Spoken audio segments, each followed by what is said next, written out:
Season 8 Federal Bank Speak for India Kerala edition in association with മാതൃഭൂമിയുടെ finalist ആയിട്ടുള്ള ഒരാളാണ് നമ്മളുടെ ഒപ്പം എന്നിവിടെ നിൽക്കുന്നത്. So Amrita, how are you feeling?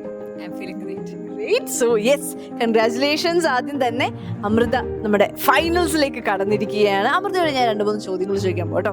What is that special strategy you are going to use tomorrow? ഒരു final അല്ലെങ്കിൽ ഒരു ഫിനാലെ മീറ്റ് ചെയ്യുന്ന സമയത്ത് എനിക്ക് ഏറ്റവും ഇമ്പോർട്ടൻ്റ് ആയിട്ട് തോന്നിയിട്ടുള്ള കാര്യം is to maintain the cool എന്നുള്ളതാണ്. കാരണം എല്ലാവരും പ്രിപ്പയർ ചെയ്യുന്നുണ്ട്, എല്ലാവരും ഒരുപാട് എഫേർട്ട് ഇടുന്നുണ്ട്. പക്ഷേ ആ പോയിന്റിൽ ആ പഠിച്ച സാധനങ്ങളെല്ലാം ഏറ്റവും വ്യക്തവും ശക്തവുമായ രീതിയിൽ പറയുന്നു എന്നുള്ളതാണ്. അപ്പോൾ അത് കൂളായിരുന്നാൽ മാത്രമേ നമുക്ക് ചെയ്യാൻ പറ്റൂ.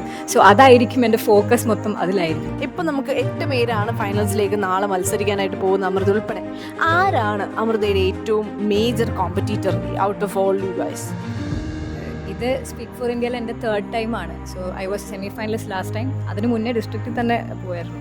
So I have been competing with myself for this past 3 years. സോ എൻ്റെ കോമ്പറ്റീഷൻ ഞാൻ തന്നെയാണ്. ഇന്നലെയുള്ള ഞാനായിരിക്കരുത് നാളെ സ്റ്റേജിലേക്ക് വരുന്നു ഞാൻ എന്നുള്ളതാണ് എൻ്റെ മെയിൻ എയിം എന്ന് പറയുന്നത്. Right to a better self അല്ലേ? Congratulations Amrita. So all the very best for your finals tomorrow. So thank you so much. We can see you on stage tomorrow.